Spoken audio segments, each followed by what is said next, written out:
Magandang hapon po. Nakuha ng labi ng Japanese national na kasama sa mga nasalaulang bangkay sa isang iligal na punerarya sa Maynila. Kasintahan ang kumuha sa labi ng dayuhan.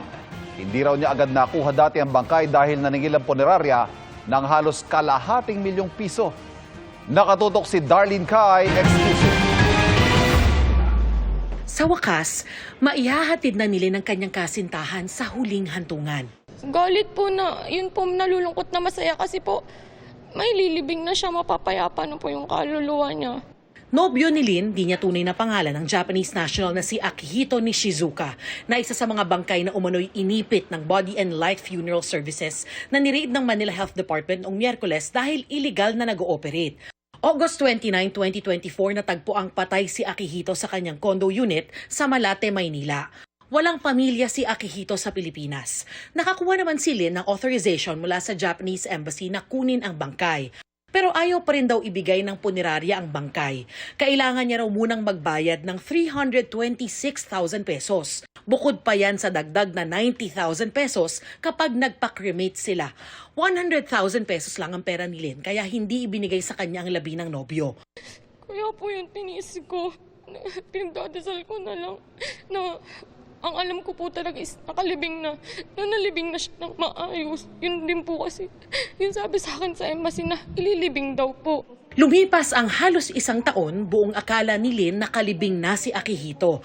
Kaya laking gulat niya nang mapanood sa eksklusibong report ng GMA Integrated News na isa palang bangkay ni Akihito sa mga na-recover ng Manila LGU sa Body and Light Services. Sobrang nagulat din po, kaya ngayong araw po na to, hindi pa nagbubukas yung North Cemetery. Yung office, nandun na po ako kasi iniintay ko nga po na mag-open kasi magbabaka sakali po ako. Tumulong ang Manila LGU na maproseso ni Lin ang pagkuha sa labi ni Akihito at ang pagpapakremate sa kanya. Patuloy ang investigasyon sa Body and Light Funeral Services para maiayos ang isasampang reklamo sa kanila. Illegal na ngang nag-ooperate, mahal pa raw sumingil. Kaya sabi ni Mayor Isko Moreno, mistulang hold up na raw ang nangyayari.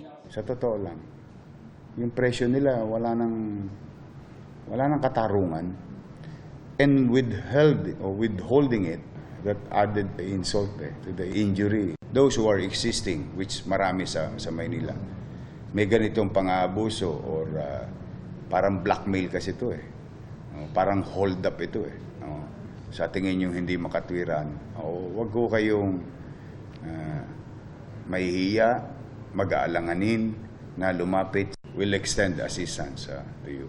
Tumawag at nag-text ang GMA Integrated News sa pamunuan ng punerarya para sa kanilang reaksyon pero wala pa silang tugon. Sa ngayon, 3 pa lang sa 10 bangkay ang nakukuha ng kani-kanilang mga mahal sa buhay. Ang 7 iba pa ay nasa pangangalaga pa ng LGU. Bibigyan daw ng lokal na pamahalaan ng hanggang 1 linggo para maklaim ang mga labi at kung wala pa rin ay ipalilibing na nila sa Manila North Cemetery. May burial assistance din daw ang Manila LGU para sa mga mangangailangan nito. Sa ngayon, mula sa madilim at maruming punerarya na ilagay na sa tahimik si Akihito. Para sa GMA Integrated News, Darlene Kai, nakatutok 24 oras. Nabulabog ng sunog ang mga pamilya sa Barangay Fort Bonifacio sa Taguig nitong hating gabi.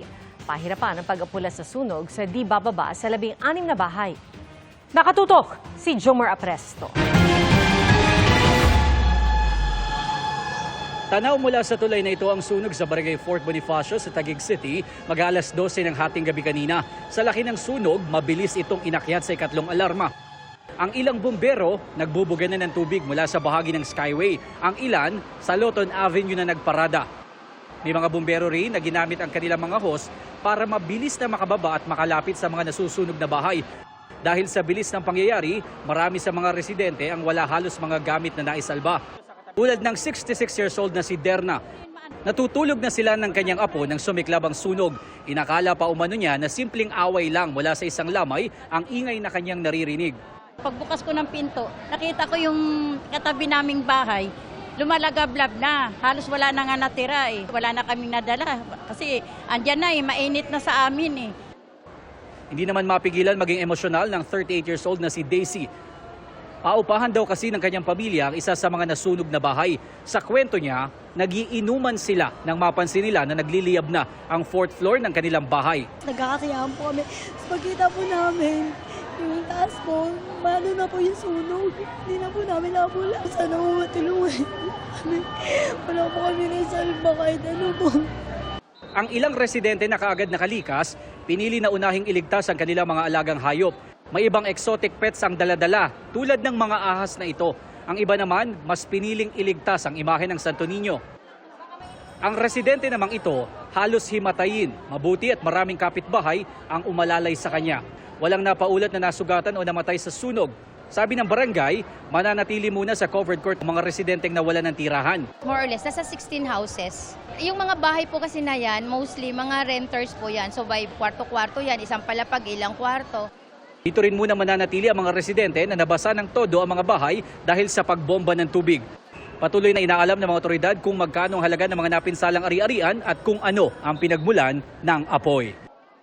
Para sa GMA Integrated News, Jomer Apresto, nakatutok, 24 oras.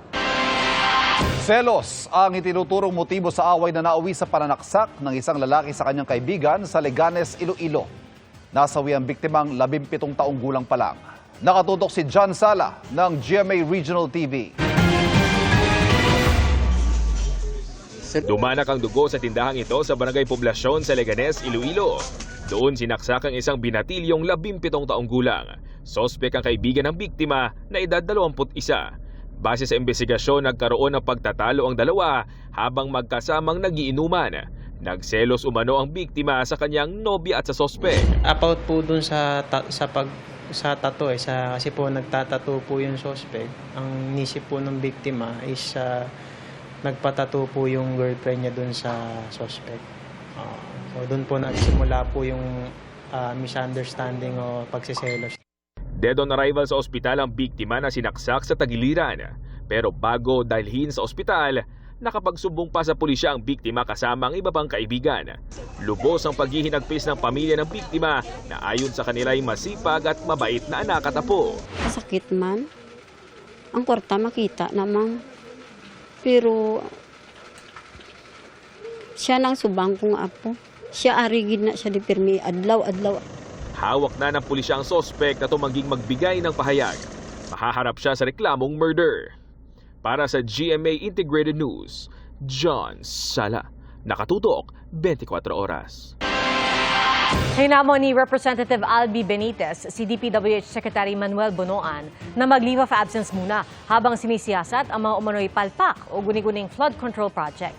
Ang tugon dito ng kalihim, alamin sa pagtutok ni Nico Wahe. Kitang-kita ko na maraming proyekto para sa flood control ay palpak at gumuho. At yung iba, guni-guni lang. Iyan ang pasaring ni Pangulong Bongbong Marcos sa kanyang SONA noong Lunes, kaugnay sa ani ay mga guni-guni lang na mga flood control project. Sabi ng Pangulo, panagutin ng mga tiwaling opisyal na nasa likod ng palpak na libu-libong flood control project sa buong bansa. Pinagsumiti nga ang Public Works and Highways Department ng listahan ng lahat ng flood control projects sa nakalipas na 3 taon at ilalathala para malaman ng publiko sino ang mga dapat managot. Palpak daw ang mga ito kasunod ng naging epekto ng nagdaang bagyong Krising, Dante e mga Tabagat. Kasunod ng banta ng Pangulo, nanawagan si Bacolod Lone District Representative Albi Benitez kay DPWH Secretary Manuel Bonoan na mag-leave of absence muna. Bilang delikadesa raw para mapanatili ang integridad ng gagawing investigasyon. Si Bonoan, handa raw na mag-leave of absence. Okay lang. If it is necessary, bakit hindi po? Sinagot din ni Bonoan ang komento ni Manila Mayor Isko Moreno na i-turn over na sa mga LGU ang flood control project. If they have the resources, bakit hindi? I think talaga naman dapat tulong-tulong lang po ng local government.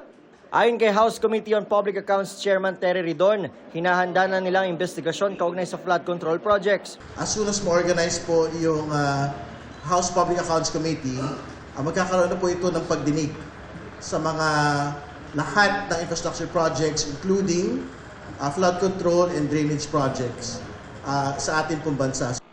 Agad daw nilang ipatatawag ang DPWH para maimbestigahan.